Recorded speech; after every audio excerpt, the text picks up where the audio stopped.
Teman-teman, kali ini kita jumpa lagi dengan saya, Ahmad Ikhwan Setiawan. Kali ini kita belajar suatu ilmu yang menarik.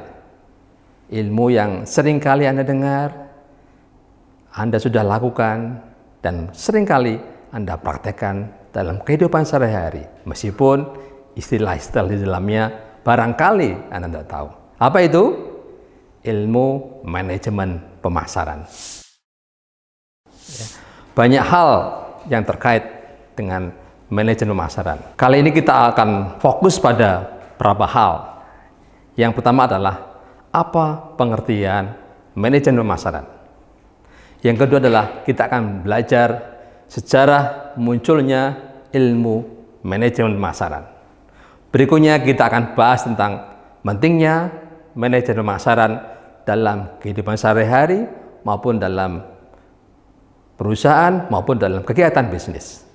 Berikutnya, kita juga akan belajar mengenai posisi manajemen pemasaran di antara ilmu manajemen yang lain. Berikutnya, kita akan bahas tentang proses manajemen pemasaran yang perlu kita ketahui di dalam perusahaan. Pemirsa, kita akan bahas yang pertama kali. Apa pengertian manajemen pemasaran itu? Saya yakin semua sudah tahu, sudah pernah lihat di buku atau pernah lihat di informasi lewat internet atau apa saja, karena ilmu ini bukan hal yang baru. Betul, yaitu serangkaian proses analisis, perencanaan, pelaksanaan, serta pengawasan dan pengendalian kegiatan, yaitu fokusnya adalah pertukaran produk atau jasa antar pelaku bisnis. Apa tujuannya? Mencapai target perusahaan secara efektif dan efisien. Tepat sekali itu pengertian yang teman-teman pahami. Berikutnya, seringkali kita lihat dalam kehidupan bisnis banyak pelaku. Ada pertukaran antara pemasok yang mengirimkan barang kepada perusahaan. Berikutnya ada pertukaran, perusahaan mengirim barang kepada pengecer, atau kita sebut sebagai reseller, atau pengecer. Berikutnya juga sering kita lihat, pertukaran antara pengecer dengan pembeli. Semua itu bisa kita lalui proses itu dengan baik. Tadi orientasinya adalah efektif dan efisien. Jika kita mampu memahami manajemen pemasaran dengan baik dan tentunya apa? Mempraktekannya, teori-teori tersebut dalam kegiatan bisnis sehari-hari. Teman-teman, hal yang terpenting lagi adalah kita akan bahas mengenai sejarah munculnya ilmu manajemen pemasaran. Jika sebelum tahun 1800-an di mana transaksi ini dilakukan secara barter, maka orientasi pemasaran adalah meningkatkan nilai tukar barangnya sehingga bisa mendapat barang-barang yang ditukarkan dengan nilai yang lebih baik. Kemudian saat terjadinya revolusi industri, masih teman-teman tahu kan, yaitu dimulainya di Inggris, Prancis, kemudian di beberapa negara Eropa, tumbuh banyak industri. Mereka memproduksi segala barang-barang industri yang dibutuhkan oleh masyarakat. Kemudian muncullah industri yang membuat barang secara masif dalam jumlah yang luar biasa besar. Overproduksi. Sekarang berpikir mereka, gimana cara menjual barang-barang ini? Nah, tentu kemudian ilmu manajemen pemasaran ini diperlukan, yang berorientasi pada bagaimana supaya produk yang dijual ini bisa laku, diterima oleh konsumen. Kemudian tumbuhlah masa-masa imperialis di mana bangsa Eropa kemudian mencari negara-negara jajahan, terjadi perang dunia pertama dan kedua. Saat itu orientasi perusahaan adalah memperluas pangsa pasar. Kalau sebelumnya yang terpenting adalah barang itu laku, ya, sehingga mengurangi beban produksi. Sekarang adalah bagaimana barang itu bisa dijual ke banyak negara. Karena itu mereka sekarang belajar bagaimana konsumen di negara-negara tujuan ini memahami ya kebutuhannya. Mereka bikin produk sesuai dengan kebutuhan negara masing-masing. Kemudian berkembang adanya globalisasi sekitar tahun 1970 ya, bahwa barang ini yang diproduksi oleh pabrik diharapkan ya bisa dipasarkan ke banyak negara. Ilmu marketing tumbuh pesat saat itu ya. Bagaimana memahami culture yang berbeda setiap negara. Tentunya teman-teman paham budaya negara di Amerika, di Eropa, di Asia, di Afrika, dan juga di Timur Tengah sangat beda. Karena itu orientasi bagaimana memahami culture setiap budaya dan membuat produk ini bisa diterima oleh pasar menjadi sangat penting.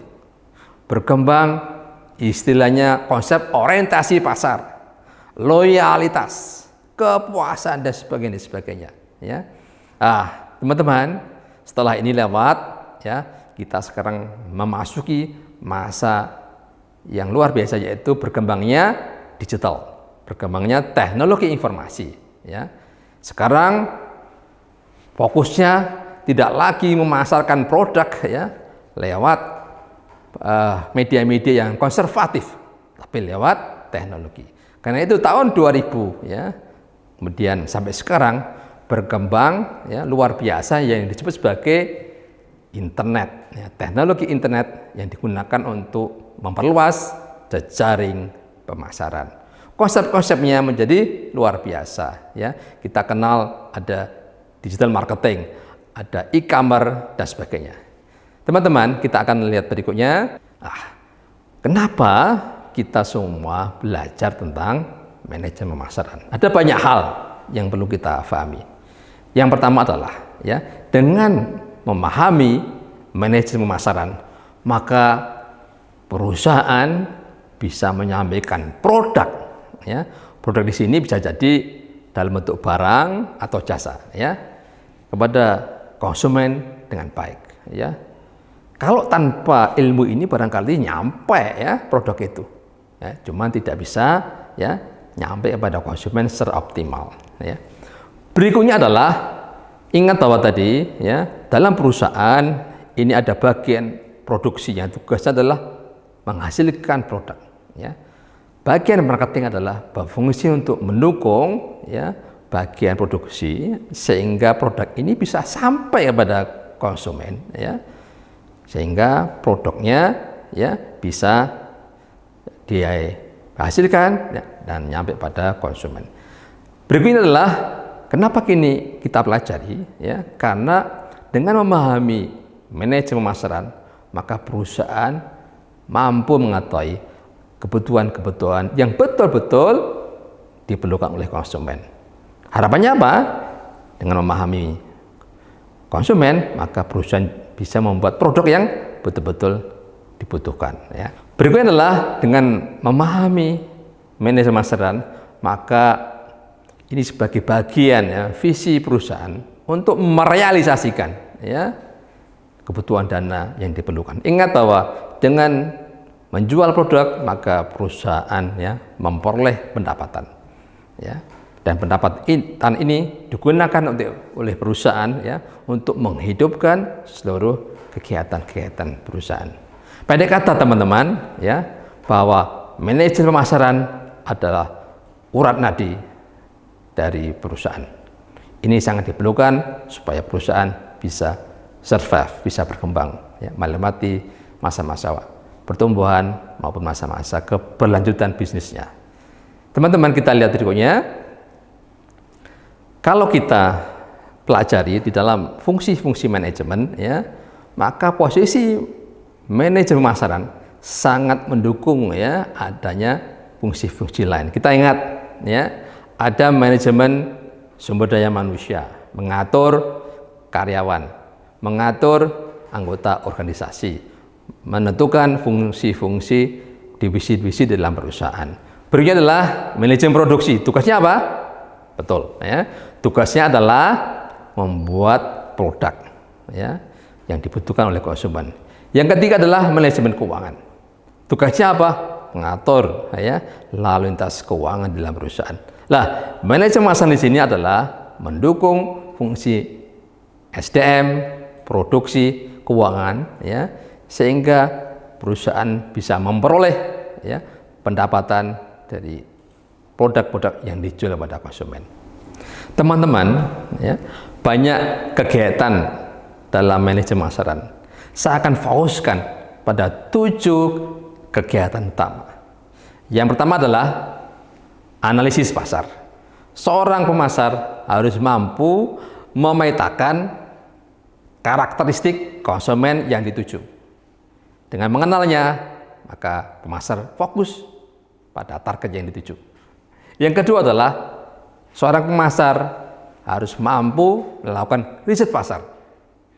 Semua data, informasi berdasarkan data yang diperoleh di lapangan. Yang ketiga adalah seorang pemasar mampu mengembangkan produk. Ingat bahwa setiap bisnis harus berkembang. Dasar perkembangan adalah inovasi. Maka seorang pemasar tentunya mampu memberikan masukan kepada perusahaan tentang produk apa yang bisa dikembangkan. Berikutnya adalah seorang pemasar mampu melakukan promosi, ya, dan komunikasi produk. Tanpa itu produk yang ada hanya ada di perusahaan, tentunya harus promosi dong, ya. Berikutnya, seorang pemasar harus mampu mendistribusikan produk. Produk harus nyampe pada konsumen yang dituju. Berikutnya adalah seorang pemasar mampu merancang pelayanan yang prima. Produk yang ada harus bisa di-create, ya, sehingga sampai pada konsumen dengan pelayanan yang unggul. Yang terakhir adalah seorang pemasar harus mampu menentukan harga bersaing. Saat ini harga menjadi prioritas bersaing. Pemasar harus mampu berapa harga yang mampu diterima oleh konsumen yang dituju. Ya. Berikutnya, ini bonus buat teman-teman. Sering kita dengar digital marketing. Apa itu? Betul, yaitu suatu kegiatan pemasaran atau promosi sebuah brand atau produk dengan menggunakan media digital atau internet.